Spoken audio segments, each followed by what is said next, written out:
What's up you guys, Sasha here, and today I want to help you improve your credit score in the next 90 days.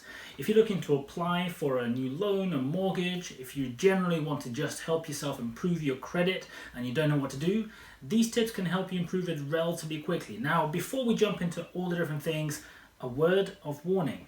Building a credit score is a slow process. If you have some negative markers on your profile, they'll take considerably longer than 3 months to go away. If you've gone bankrupt, if you've gone severely behind on your payments, if you've charged off, if you got an involuntary agreement, all of these things will take years to wipe off. All of these things will stay on your file for 6 years, and many lenders will outright reject you if you have anything like that in the last 3.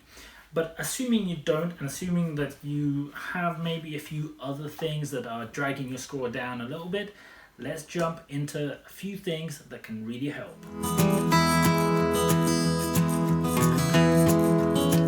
First off, let's talk about searches. Now, searches are something that people often ignore, they don't really understand them, but every time you apply for a credit product, you get a search placed on your bureau.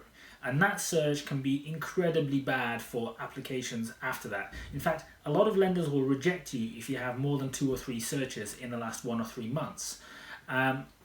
If you go and compare different credit cards or loans or whatever it is you're applying for on a comparison website, or if you do a soft check, that doesn't register as a search. A search is only registered if you do a hard check.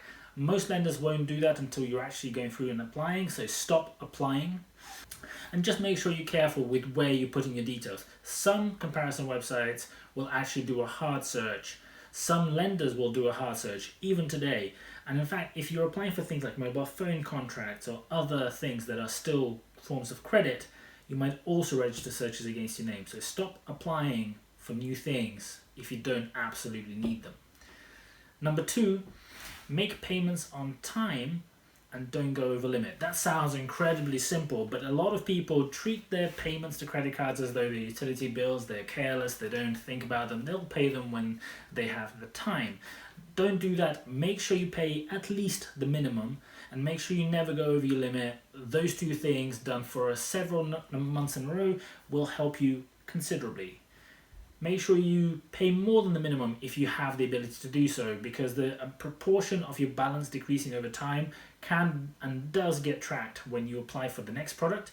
And the more you're repaying and the quicker the balance is reducing, the more it will help your score improve. Which brings us to number 3, which is reducing your overall outstanding balance. Now, there are 2 sides to this. The total amount you owe is a big factor, and the utilization is also a big factor. So let's cover the balance first.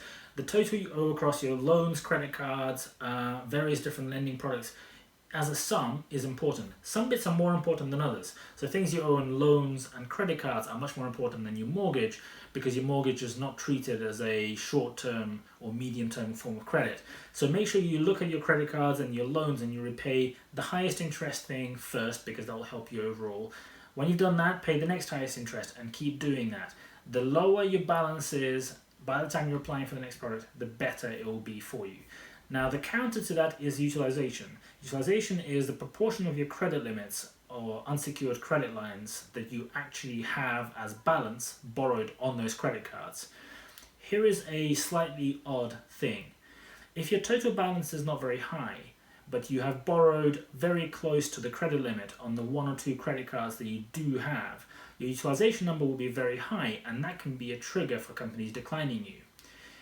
If you are in that position, and this is a very weird piece of advice, you may actually benefit in terms of the credit score if you had another credit card. So if you went and took out another credit card for whatever purpose, to do a balance transfer, to get some more loyalty points, and increased your total credit limits. Now, you have to be responsible here. You're not taking out the credit card to then go and spend and increase your balance. It's just the way that credit scoring systems work.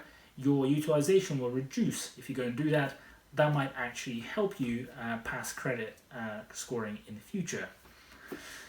Now, on the other side of the spectrum, if you have lots and lots of credit cards, and some of them you're not using at all, or they're lying in a drawer, or they're for maybe in the future purposes, you might have gone too far.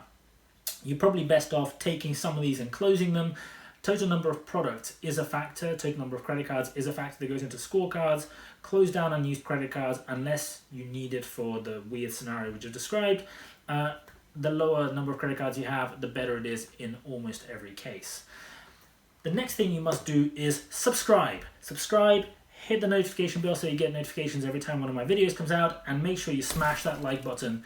Do it right now. It helps the YouTube algorithm. This is a new channel and you're going to help us grow and reach more people more quickly. Number 6, make sure you're in an electoral role. If you think you are, check. Often when you move, you can forget doing something like this. It sounds banal and basic, and if you're not very political, you might not care. But electoral roll can be a very important factor in people's scorecards or credit policies, so make sure you're on there. Make sure you stop, if you ever do them, any cash transactions or things that are classified as cash on your credit cards. So these are things like gambling, buying lottery tickets, anything else like that. Do not use your credit card to do those transactions. If you do want to buy a lottery ticket, that's fine. Use a debit card instead. Make sure you don't withdraw cash from an ATM using a credit card. Apart from being very expensive, it will affect your credit score, and those things get reported as the full spectrum of data that gets reported to the Bureau. You do not want to have cash balances going on there. Make sure you go and get reports from the 3 leading credit reference agencies. There are free versions of each one, so make sure you go and check them out. I'm going to do a separate video telling you all about how credit reference agencies work and how you can get the reports for free and the best ones you can use. But go and look for them, and make sure you check all the different accounts that are on there and all the different addresses on there, and do 2 things. If there are accounts on there that shouldn't be on there, things that you think you've closed or you've closed and they haven't begun reporting as closed, speak to those lenders and companies and make sure they correct that to get rid of things that are negatively impacting your credit score.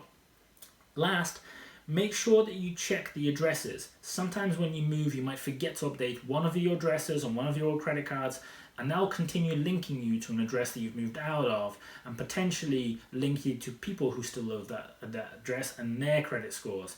It might potentially also create some potential fraud checks, which can lead you to a manual underwriting process, which runs separately and differently to the automated one. Just make sure that everything is pointing to your current address. That will help you nicely. Last on our list, this you might not think much of, but try to avoid spreading payments if you can. Often people will offer you to pay things over a 12-month period instead of paying up front. Things like car insurance, other things like which are a large purchase. The moment you do spread the payments over a period of time, you're effectively taking on credit. That will go on as a 12-month loan. You'll be charged an APR. That will be reported to the credit reference agencies. That's an extra form of debt. If you can afford it in any way, make sure you try to pay them in full instead, because that avoids all of that burden and improves your credit score. If you do these things for the next 90 days, you are likely to have a considerable improvement in your credit score. And the reason why 90 days is important is there are some things that are measured in the short term very strongly when people assess you for credit. And these are things like, is your balance currently going down? Are you making payments on time? Have you been recently looking for new products to apply for? If all of these things are looking good in the last 3 months, considering all your other things are in order, you are much more likely to get accepted for credit products. I hope you find that useful. I hope that helps. If you have any questions, if you want to find out anything more, make sure you leave a comment below. And if you haven't done so already, when I asked last time, make sure you subscribe and make sure you hit the like button. Both of those things are going to help me incredibly. I'll see you guys in the next video.